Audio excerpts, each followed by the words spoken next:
Nepal to चीन और India, भूकंप ने डरा दिया सबको। दिल्ली एनसीआर के साथ साथ बिहार और बंगाल में भूकंप के झटके महसूस किए गए।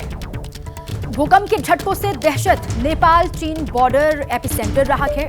भारत तक डर का माहौल दिखाई दे रहा है और हर कोई भारत में भी कांप गया। सुबह सुबह जब धरती हिली तो जो तस्वीरें सामने आई हैं उसकी आपको हम दिखा रहे हैं। हालांकि नेपाल में इसका केंद्र रहा है भूकंप का। लोबुटे में भूकंप का केंद्र था, यह कहा जा रहा है। नेपाल में 7.1 तीव्रता का भूकंप आया और चीन में भी 6.8 तीव्रता का भूकंप है। दिल्ली एनसीआर में भी महसूस किए गए भूकंप के झटके। सुबह सुबह बिहार बंगाल में भी लोगों ने भूकंप के झटके महसूस किए। ये 3 तस्वीरें आपको हम दिखा रहे हैं। नेपाल के काठमांडू की तस्वीर आपके सामने है। बिहार के शिवहर की तस्वीर भी आपको हम दिखा रहे हैं, जहां पर पंखा हिलता हुआ आपको नजर आ रहा है जैसे भूकंप के झटके लोगों ने महसूस किए।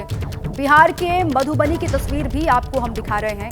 तो नेपाल टू चीन और इंडिया, दिल्ली बिहार बंगाल, अलग अलग हिस्सों में भूकंप के झटके लोगों ने सुबह सुबह महसूस किए हैं।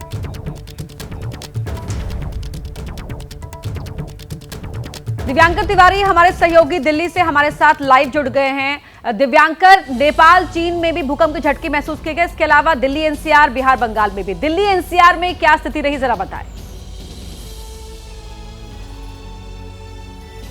जी बिल्कुल, देखिए सुबह का समय था और जिसके चलते जो तकरीबन 4 से 5 सेकंड के समय भूकंप के जो झटके महसूस हुए उसकी ज़्यादा असर जो है वो लोगों तक नहीं पहुंचा, क्योंकि सुबह का समय ठंड का मौसम चल रहा है और जिसके चलते ज़्यादातर लोग अपने घरों में थे और जब झटके महसूस हुए तो कुछ लोग बाहर भी निकल कर आए। अगर बात करें तो जो भूकंप का केंद्र है वो उसका जो 7.1 की तीव्रता का जो भूकंप है वो मापी गई है और नेपाल के लोबुटे से 84 किलोमीटर उत्तर पश्चिम में भूकंप आया, जिसकी गहराई 10 किलोमीटर थी। तो ये जो जानकारी है वो सामने निकल कर आ रही है। और इसके साथ साथ अगर बात करें तो जिस तरह के झटके चीन में भी महसूस हुए हैं, 6.8 तीव्रता का भूकंप वहाँ पर है और चूंकि जो चीन का समय है वो भारत से तकरीबन 2.5 घंटे ज़्यादा आगे का समय रहता है, तो वहाँ पे सुबह 9:05 का जब समय था, जब बीजिंग समय के अनुसार, और वहाँ पर शीजांग क्षेत्र में वहाँ पर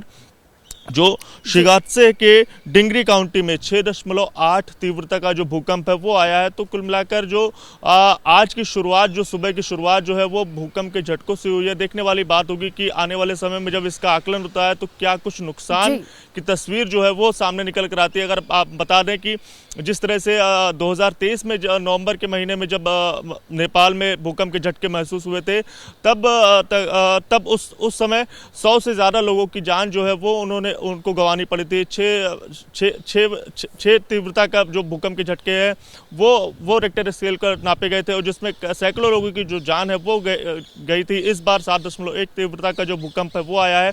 देखने वाली बात होगी कि इस भूकंप के झटके से क्या कुछ नुकसान है वो होता है। लेकिन फिलहाल अगर बात करें भारत की, दिव्यांकर, अब दिन की शुरुआत जो है वो भूकंप के झटकों के साथ लोगों की आज हुई है। अब कहां पर कितना नुकसान हुआ है, जान माल का, इसको लेकर जानकारी जैसे ही आएगी वैसे ही आपको हम अपडेट करेंगे।